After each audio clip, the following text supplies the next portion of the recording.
And we're back with Thunder Rose Day 2.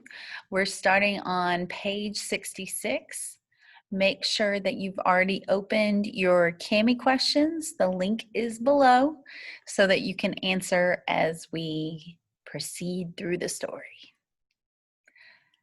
On Rose's first trip to Abilene, while right outside of Caldwell, that irascible, full of outrage and ire outlaw, Jesse Baines, and his gang of desperadoes tried to rustle that herd away from Rose. Using the spare metal rods she always carried with her, Rose lassoed those hot-tempered hooligans up good and tight. She dropped them off to jail, tied up in a nice, neat iron bow. It wasn't any trouble at all, she told Sheriff Weaver. Somebody had to put a stop to their thieving ways. But that wasn't the only thieving going on. The mighty sun was draining the moisture out of every living thing it touched. Even the rocks were crying out. Those clouds stood by and watched it all happen. They weren't even trying to be helpful. Why, the air had turned so dry and sour, time seemed to all but stand still, and there was not a drop of water in sight. Steer will not move without water, and that was making those bulls mad, real mad. And when a bull gets angry, it's like a disease that's catching, making the rest of the herd mad too. Tater was looking parched and mighty thirsty. "I've got to do something about this," Rose declared. Stretching out several iron rods lasso fashion, then launching Cole high in the air, Rose hoped she could get the heavens to yield forth. She caught hold of massive clouds and squeezed them hard, real hard, all the while humming her song. Gentle rain began to fall, but everyone looking could see there was not enough moisture to refresh 2 ants, let alone a herd of wild cows.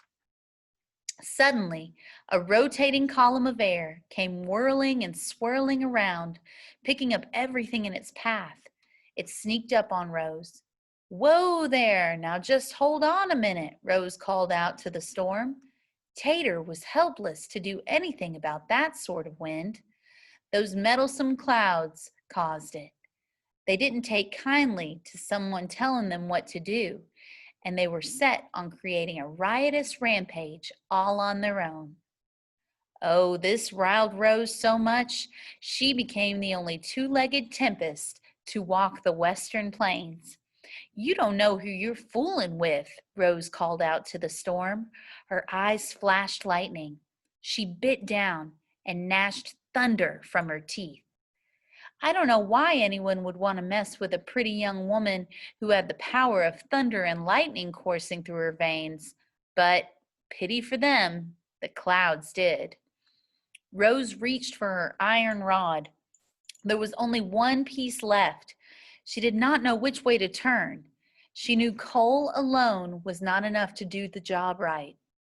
Unarmed against her own growing thirst and the might of the elements, Rose felt weighted down. Then that churning column split, and now there were two. They were coming at her from opposite directions. Rose had some fast thinking to do. Never being one to bow down under pressure, she considered her options, for she was not sure how this would all come out in the end. "Is this the fork in the road with which I have my final supper? Will this be my first and my last ride of the roundup?" she queried herself in the depths of her heart. Her contemplations brought her little relief as she witnessed the merciless, the cataclysmic efforts of a windstorm bent on her disaster. Then the winds joined hands and cranked and churned a path heading straight toward her. Calmly, Rose spoke out loud to the storm as she stood alone to face the wrack and ruin, the multiplying devastation. "I could ride at least one of you out to the end of time, but I've got this fortunate feeling rumbling deep in the pit of me, and I see what I'm to do with this day," Rose said, smiling. The winds belted at a rumbling pitch. Rose squarely faced that storm. Come and join me, winds. She opened her arms wide as if to embrace the torrent. She opened her mouth as if she were planning to take a good long drink. But from deep inside her, she heard a melody so real and sweet and true. And when she lifted her heart, she unleashed her song of thunder. It was a sight to see. Rose making thunder and lightning rise and fall to the ground at her command, at the sound of her song. Oh, how her voice rang out so clear and real and true. It rang from the mountaintops. It filled up the valleys. It flowed like a healing river in the breathing air around her. Those tornadoes, calmed by her song, stopped their churning masses and raged no more. And gentle as a baby's bath, a soft, drenching, and soaking rain fell. And Rose realized that by reaching into her own heart to bring forth the music that was there, she had even touched the hearts of the clouds. The stories of Rose's amazing abilities spread like wildfire, far and wide.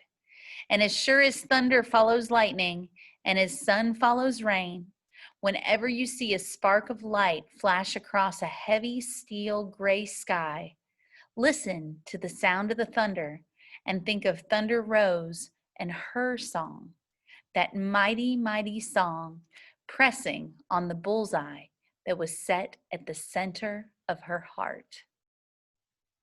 All right, make sure you've done all your Cami questions. I hope you liked Thunder Rose as much as I did. See you soon.